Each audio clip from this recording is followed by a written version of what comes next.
The Toronto Blue Jays have made a surprising signing and is what has been a crazy past few days, past few weeks for this Toronto Blue Jays team. They've came out of nowhere and signed a pitcher who was a former Blue Jay. We're going to break down exactly who that is, discuss what it means going forward, as well as break down multiple injury updates and other Jays updates following what was an absolutely devastating loss yesterday. We're also going to address, of course, the big talking point in the room, which is the bullpen. A ton to go over today, folks. But before we get into it all, if you're a part of that percentage or aren't subscribed to the channel, you guys have been an absolute piece of the support. So make sure to hit that subscribe button. And thank you guys again for your continued support over here. It truly means the world to myself, folks. Let's dive right into it. Lots to go over today. And obviously, the Toronto Blue Jays they should be, coming off of their second straight win against the Twins. Unfortunately, Jeff Hoffman, really struggled, choked a little bit. We're going to be taking a step back. We'll dive into that later in the video. But I want to touch on a signing that they made that kind of ran under the radar, folks. And it went under the radar because, of course, they had a game. The Jays signed Ryan Borucki to a minor league deal. And I think the Bisons broke this initial, I guess, report here. This is pretty interesting and, quite frankly, quite surprising because, I never thought they were going to bring him back, right? I never thought that was even something that was super, in the realm of possibility to bring Ryan Borucki back. However, you can see here the Buffalo Bisons, AAA affiliate of the Blue Jays, announced that lefty Ryan Borucki will be active for the club tonight. And that suggests that the Jays and Borucki have a minor league deal. He is now 31 years old. Of course, we think back to his time as a potential starter, all these different things, even his time as a reliever with the Toronto Blue Jays. I mean, there is countless amount of memories with Ryan Borucki, and he was really good for a while there. However, has struggled as of late. Now, kind of give you some, in case you're unfamiliar with him or, unfamiliar with how he's been over the past couple seasons with the Pirates. The Pirates re-signed him to a minor league deal with a base salary if he made the major league club. He did indeed crack the opening day roster, but this year have been pretty rough. 30 and 2/3 innings with a 5.23 ERA. However, folks, he has some interesting, under the hood stuff. A very solid strikeout rate, a minimal walk rate, a 4.32 FIP, and a 3.81 SIERA, which is advanced ERA, basically. So this one is interesting. Now, do I think that Ryan Borucki is going to, replace guys like Brendan Little, replace guys like Mason Fluharty, or even Justin Brule? Maybe not. But ladies and gentlemen, it is interesting to talk about because they're making moves this late in the offseason. This late in the regular season. And we're not even in the offseason yet, I meant to say. And you'll have to stay tuned. There's another video coming to you guys very soon about another potential signing here. A lot of these are interesting. But you look at his stats this year. He's played 35 games for the Pirates. So it's not like this is a guy who, has been in the minors the whole year, who hasn't been in the MLB. He's played for, albeit a bad team, in the Pirates very often, and 35 games. His ERA isn't quite where it should be, isn't quite where it needs to be, but he is a lefty with some decent under the hood stuff. The year before that, really struggled. The year before that, in 2023, he was an elite reliever, 2.45 ERA in 38 games, and we can rewind a little bit back to his rookie season.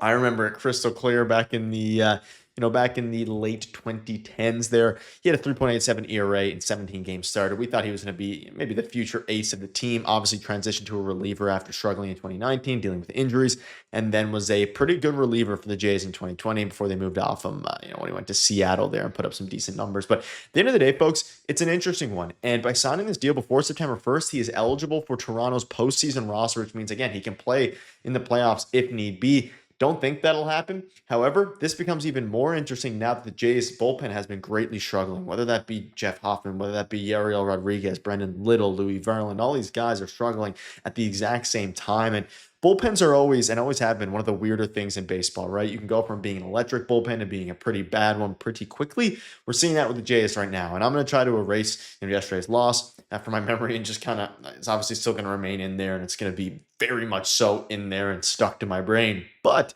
the good news is that the Jays still are in a very good spot. 4 games up of the Yankees, 4.5 games up on the Red Sox, I believe. Might be flipped on that order, but they're still 4 games up in the AL East. The Astros, I believe, lost yesterday, so that obviously, at least at the time of, decent, right? You get something out of it. At least the Astros lost, who's behind you, 3rd in the AL.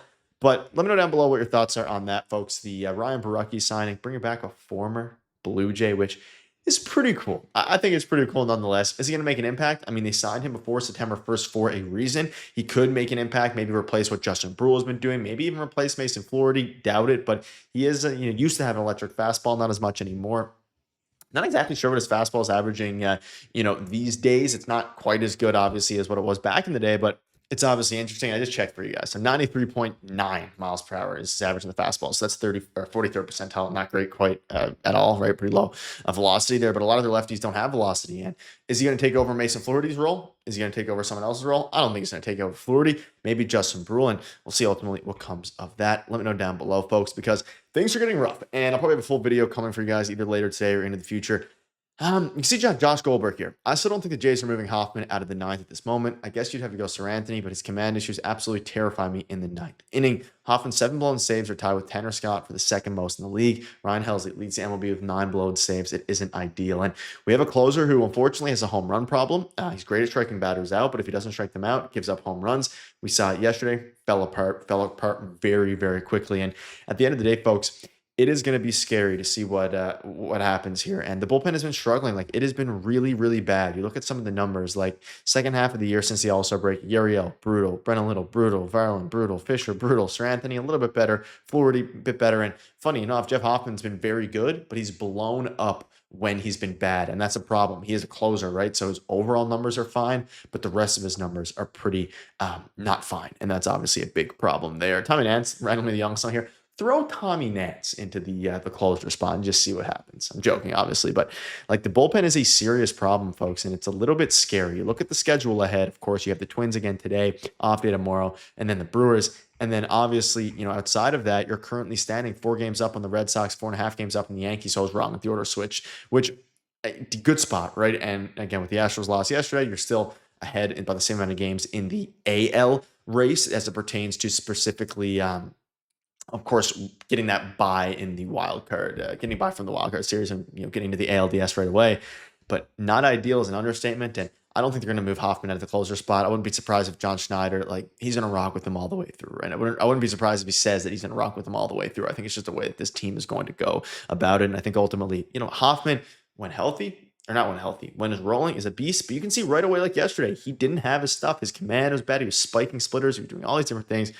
He wasn't a beast yesterday. That's the unfortunate reality. But speaking of animals here, I want a quick look at Vladimir Guerrero Jr. first half versus second half OPS risers. Vladdy's increased his by 0.278. Second half OPS is 1.096. As of the time of recording, I don't think this accounted for yesterday's game where he went, I believe, 0-4. So a little bit unfortunate there, but you can see Bichette on there as well. If Vladdy, hopefully, he can get his swing back a little bit. Struggled briefly. It's only been 2 games and 1 pinch hit appearance. 1 pinch hit appearance in 2 games since returning from the injured list that he didn't actually go on. Not really the injured list, but missing a few games, obviously. Luckily to avoid the injured list. Let me know down below what your thoughts are on that. Vladdy's rolling, at least prior to his injury. Bo's been rolling all the way through. Springer, what a game yesterday. 2 home runs. They should have won that game. It is absolutely devastating that they didn't. But we move. We play tonight. Win the series. Win a ball game. See you guys later.